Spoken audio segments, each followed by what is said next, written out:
Aujourd'hui, nous allons plonger dans l'une des histoires les plus émouvantes et transformantes des évangiles. Vous êtes-vous déjà demandé ce que c'est que de détenir le pouvoir de transformer des vies par le pardon et la compassion? Explorons ensemble comment un simple acte de Jésus peut ouvrir les portes à une force que vous n'auriez jamais imaginé posséder. Avez-vous déjà entendu quelqu'un dire que pardonner est un signe de faiblesse? Et si je vous disais que cette idée est complètement fausse? Découvrons ensemble comment le pardon peut être la clé d'une force inimaginable. Nous allons dévoiler ce que Jésus a réellement écrit sur le sol et comment ce simple acte peut transformer votre vie. Restez avec moi et voyez comment libérer le pouvoir de la véritable justice et de la compassion dans votre quotidien. Imaginez la scène. Jésus enseignait dans le temple pendant la fête des tabernacles. Soudain, les leaders religieux, pharisiens et scribes amenèrent une femme surprise en adultère. Ils voulaient savoir si elle devait être lapidée, conformément à la loi de Moïse. Ils essayèrent de piéger Jésus. S'il disait oui, il défiait la loi romaine. S'il disait non, il allait contre Moïse. C'était une situation compliquée. Jésus, percevant leur malice, ne répondit pas immédiatement. Au lieu de cela, il se pencha et commença à écrire sur le sol. Qu'a-t-il écrit? Personne ne le sait avec certitude, mais cela fit toute la différence. Pendant que Jésus écrivait, les pharisiens continuaient de le presser pour obtenir une réponse. Alors, Jésus se releva et dit « Que celui d'entre vous qui est sans péché jette le premier une pierre contre elle. » Jean 8, 7. Cette simple phrase changea tout. Les accusateurs commencèrent à partir un par un, des plus âgés aux plus jeunes, laissant Jésus seul avec la femme. Jésus demanda alors à la femme « Où sont ceux qui t'accusaient? Personne ne t'a condamné ?» Elle répondit « Personne, Seigneur. » Et Jésus dit « Je ne te condamne pas non plus. Va et ne pêche plus. » Jean 8, 10, 11. Ce geste de Jésus montra un mélange parfait de justice et de miséricorde. Jésus utilisa la compassion pour enseigner. En écrivant sur le sol, il montra son autorité sur la loi et souligna l'importance du pardon et du repentir. Il révéla que l'interprétation rigide des pharisiens manquait de miséricorde et de compréhension. Dans cette histoire, Jésus aborda des thèmes profonds comme le jugement du péché et le pardon. Il défia les accusateurs avec une leçon inoubliable. Tous ont des péchés, et personne n'a le droit de condamner l'autre. Sa réponse exposa non seulement l'hypocrisie des pharisiens, mais offrit aussi une nouvelle perspective sur la véritable justice. Pensez un instant. Que feriez-vous si vous étiez à la place de Jésus? Il faisait face à une question difficile, sans réponse simple de oui ou non. Mais Jésus choisit un chemin qui mit en avant sa sagesse et sa compassion. Il transforma une situation de jugement en une leçon de grâce et de pardon. Jésus nous invite à réfléchir sur la véritable essence de la loi. Il n'a pas rejeté la loi de Moïse, mais l'a accomplie d'une manière qui montra son véritable but, la compassion. Il défia les leaders religieux à réévaluer leurs croyances et à pratiquer la véritable justice. Apprenons ensemble de cet exemple inspirant et appliquons ces leçons dans notre vie quotidienne.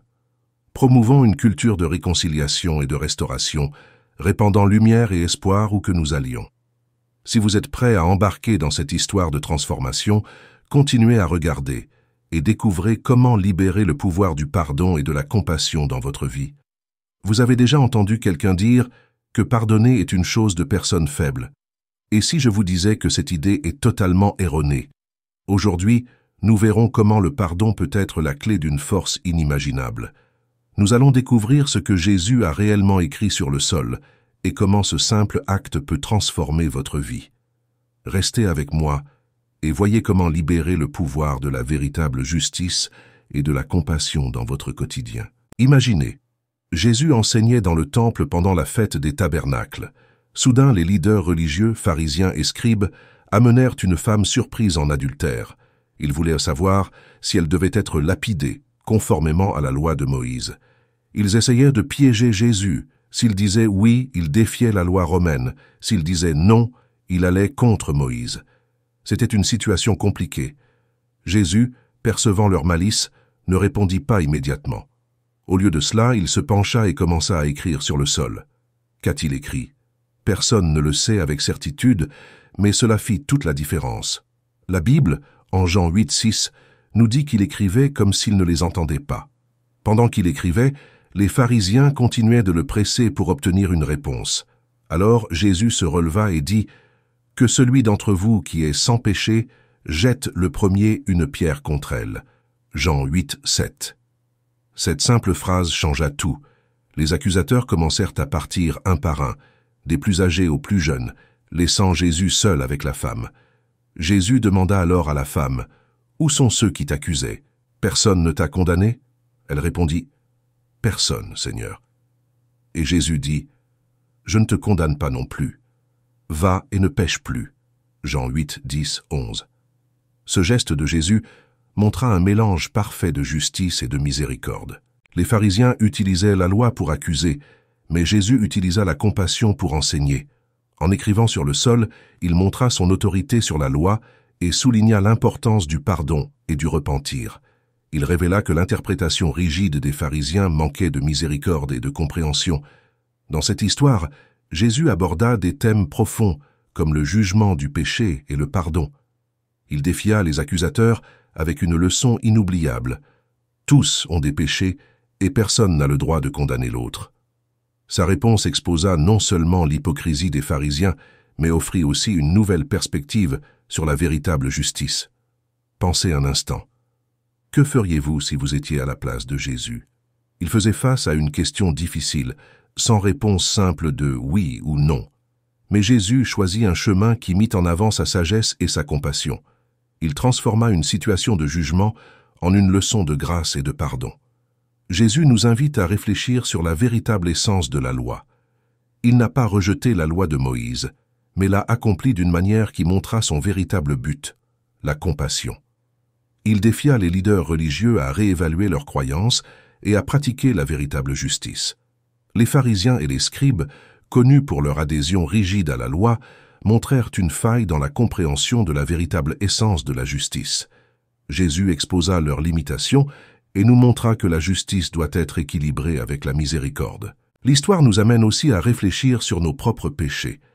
Lorsque Jésus défia les accusateurs à jeter la première pierre, il les confronta à leurs propres fautes.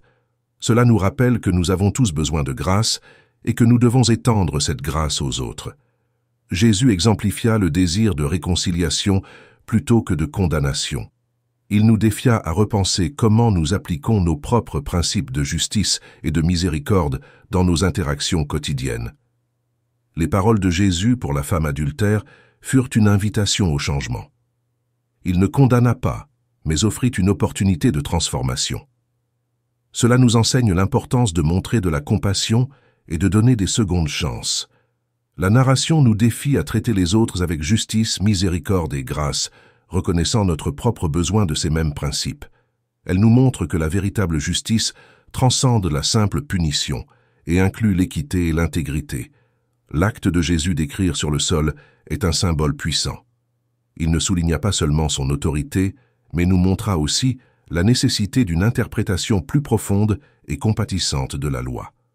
Connecter cette histoire avec les écritures hébraïques, comme le livre de Jérémie, nous aide à mieux comprendre le contexte et la signification des actions de Jésus. Jérémie parle de ceux qui abandonnent Dieu étant écrit sur la terre, une possible référence à ce que Jésus écrivit sur le sol. Cette histoire biblique est une leçon intemporelle sur comment traiter les autres avec justice, miséricorde et grâce. Elle nous défie à réfléchir sur nos propres actions et à rechercher une justice qui soit à la fois transformante et rédemptrice. Et ainsi nous concluons avec le puissant message que le pardon et la compassion sont essentiels à la véritable justice.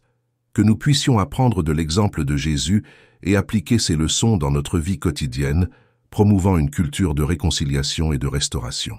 Chers amis, aujourd'hui nous plongeons dans une histoire puissante qui nous rappelle l'immense pouvoir de la miséricorde, du pardon et de la compassion. En témoignant de la manière dont Jésus a traité la femme adultère, nous sommes invités à réfléchir sur la véritable justice, celle qui va au-delà de la simple punition et qui recherche la transformation et la réconciliation.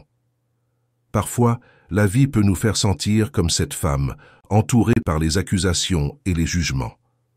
Mais souvenez-vous, tout comme Jésus a tendu sa main de grâce et a dit « je ne te condamne pas non plus.